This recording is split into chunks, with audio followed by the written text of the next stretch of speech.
by Mark Rothko, dated 1941 to 1942. Action. This gold head symbolizes the mythical hero from Greek, and this right here symbolizes the cloths that Greek heroes used to wear.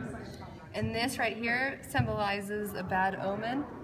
And this whole painting represents the symbolical reference to Trojan War, linking it to World War II. My name is Morgan McGinnis. My artwork is located at Crystal Bridges Museum of American Art in Bentonville, Arkansas. The artwork I chose is Greek Tragedy by Mark Rothko. It's important to note that the painter Mark Rothko did not care about color or form, but more about expressing human feelings and emotions in his paintings. This painting was painted to show raw human emotion in a time of sadness. Rothko was very much interested and influenced by Greek mythology and human emotions. The German philosopher and poet Nietzsche's views on tragedy that was expressed in his book The Birth of Tragedy from the Spirit of Music also heavily influenced Rothko. The name of this art piece is significant because it combines two of Rothko's favorite topics to paint. He was born in Dvivetsky Governorate in the Russian Empire and later moved to the United States with his family. Rothko studied at the New York School of Design and the Art Students League under Max Weber, where he started to view art as religious and emotional. The artwork Greek Tragedy is a piece of abstract art. The composition of the art is contrast. There are many different colors in this piece, and each light color is next to a darker color. There is no symmetry or balance in this painting that stands out at first, but a person can make an argument that everything in the picture balances out. The perspective of this painting is the picture plane perspective. The onlooker's viewpoint is that the painting is a flat surface and that all the shapes are the same size. The painting is a mixture of many biomorphic and irregular shapes. In the center of the painting, the colors are very saturated, and as the painting gets to the edges, the colors become less and less saturated.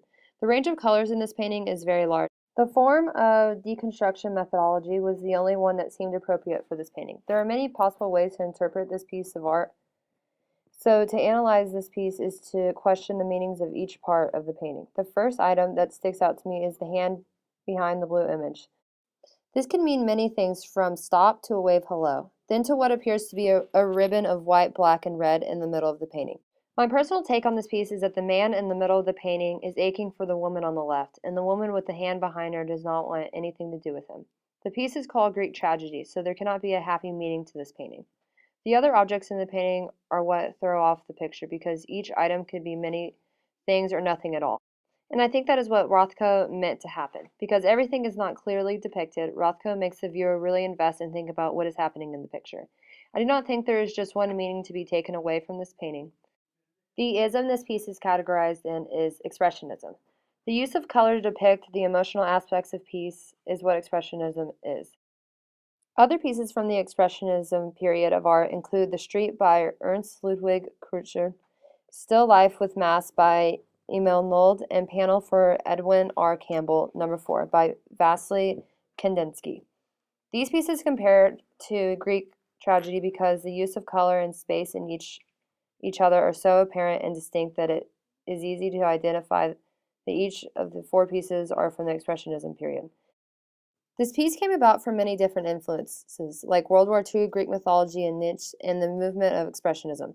1941 to 1942 was a time of sadness, but also a time for artists to really show how they felt through their art. The Expressionism movement did not focus on set shapes or structured lines, but more on what the painter is trying to make them feel, and maybe even what the painter was feeling at the time the painter was painting the piece. So Greek tragedy is a great example of Greek mythology combined with Expressionism.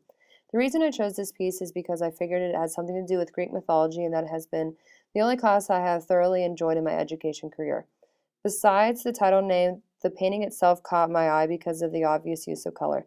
My personal opinion on this piece is that it is confusing. There was not very much information online about this piece, so I'm still not sure what exactly this piece is saying. However, I feel like my analysis on it is not necessarily correct, but hopefully close to what the artist was intending to portray to the viewer of this piece.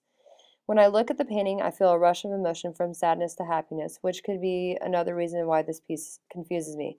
When I look in the bottom right corner, I feel gloomy, but when I look towards to the top of the painting, I feel pleased. My final take from this piece is that not everything works out in life, but eventually things get better.